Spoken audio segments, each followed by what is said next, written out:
Almost a year after my girlfriend Cheryl proposed to me, we decided to plan our wedding, a memorable wedding.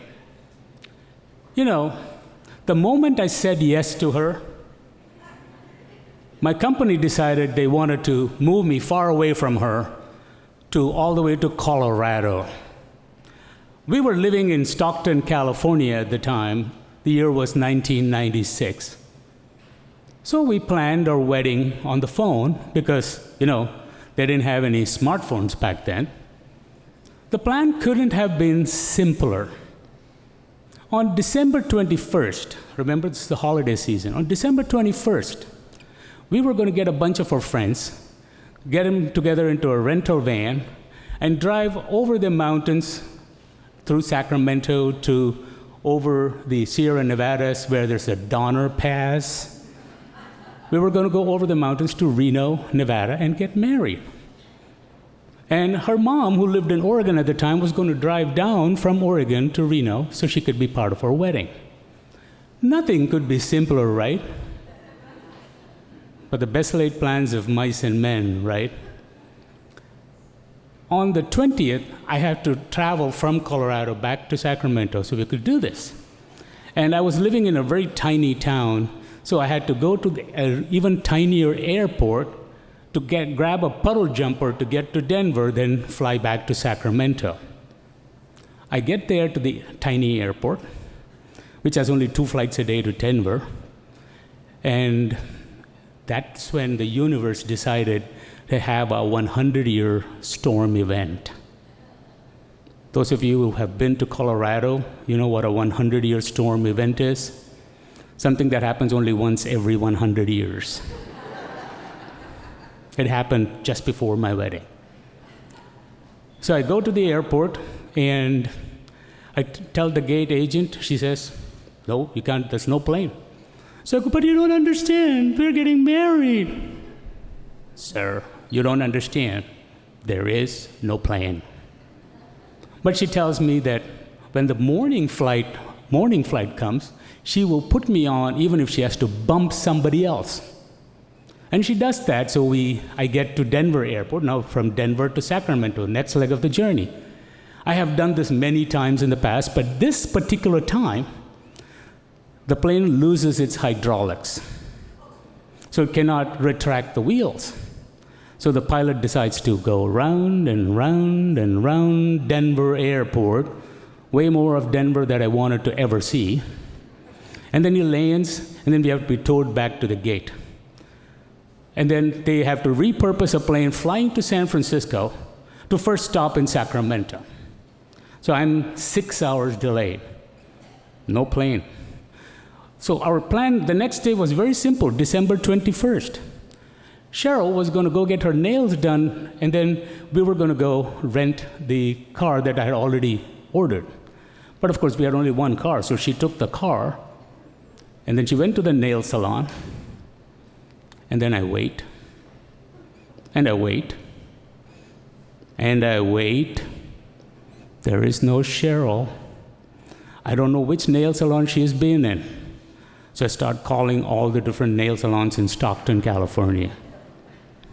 Finally, she arrives, and we go to the car rental agency. We get the car, but the rental agency people tell us, by the way, you might want to get some tire chains as well. I'm a tropical man from India, don't know what tire chains are. But my wife, she says, I'm from Montana, and I know you had better get the tire chains. So we get the tire chains. The plan was, by the time we came back home, her friends and my friends would be there, and we would get into the van. Her friends were already there. Her matron of honor, Gail, who had a walking cast. Apparently, she was doing Zumba and kicked too much, I guess, or something like that. And we had a couple more other friends. And then my best man was not there. No best man. So I called, hey, George, where are you? How come you're not here? He says, hey, I'm doing yoga, man. I will sure be there when I'm done. And it takes 3 hours for him to come to the party. So now everybody's here. We're in the van. We're all sitting going, we're going to the chapel and we're gonna get married. We're all going up. And right at that time, it was just raining slightly in Stockton, which is down at the foothills of the Sierra Nevadas. By the time we get to the foothills of Sierra Nevadas, now this rain has turned into snow. Remember, we have to go up Donner Pass. We go halfway up, and then there's a huge traffic jam, and we are stopped. And a state trooper stops us. And we say, "Sir, officer, you don't understand. We're getting married." "Sir, there is no road." There is no road. We would turn back. At this point, we decided, fine, we'll just find a motel nearby, spend the night, and then go get married the next day. But apparently, most of the people on the road had the same idea. Not getting married, but finding a motel. The closest motel that we could find was back home in Stockton. Luckily, Gail remembered that she had an uncle nearby where we could stay. So we went, thankfully, and we stayed in this uncle's house. The next day in the morning, beautiful sunshine where we were, going to the chapel and we're gone. We got up to the mountain again. It was snowing. We got stopped again. Same officer. "Officer, we're getting married today." "Didn't I tell you yesterday? No road." So we come back. We are completely morose and dejected. Our people in the back, we just discovered something about them. They're all Cheryl's friends, not friends with each other. At one time, I turned back and I looked at them, and they were all fighting and arguing with each other. And my best man, George, who didn't know them at all, was on the other side of the van pretending to be asleep. So then we go, I guess we're not going to happen. It's just, and then we stopped at a pizza place to go home and, drink our sorrows in a beer, except it wasn't West Ox Brewery. But, we decided we'll do that. So we call Mom and say, "Mom, we're not coming. I'm sorry you came from Oregon. Why don't you just, go home or something?" Mom says, "No worries. I'll just go gamble in the casino and then I'll go home. We'll try again later." Just as we are coming out of the pizza place, a man rushes in saying, "The roads are open, the roads are open." Peanut Gallery says, "It's not going to happen. By the time you go back, it's all going to be closed. Let's go home, and I don't want to do this. It's not..." But Cheryl and I look at each other. We have to try one more time. This time, Cheryl's driving, which is good because I don't know how to drive in snow. And we get all the way to Reno. By this time, it's about 9 p.m. on the day we were supposed to get married. The best man and the matron of honor have decided to share a room to save expenses, and the peanut gallery were also sharing another room. So we get into this place, and we call Mom up at the hotel. Guess what? Mom's in the casino floor losing all her money. No plane, no mom, no road. I had it. I turned to Cheryl and said, "Maybe the universe doesn't want us to get married." She says, "Oh, shut up. It's just weather. We want to get married today, with or without Mom."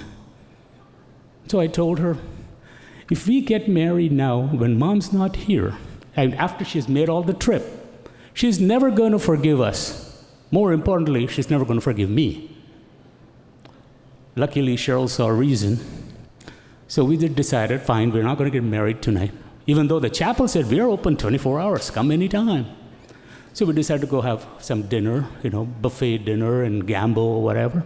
So the whole party goes down to gamble. And then George says, "Hey guys, thanks for dinner. I'm going back to bed. I'm a yoga freak, so I don't want to gamble." Fine. Next day in the morning, we are ready to go. Cheryl's ready to get married. We're ready to get married. The matron of honor is supposed to come help her get dressed, right? No Gail. No peanut gallery. no George.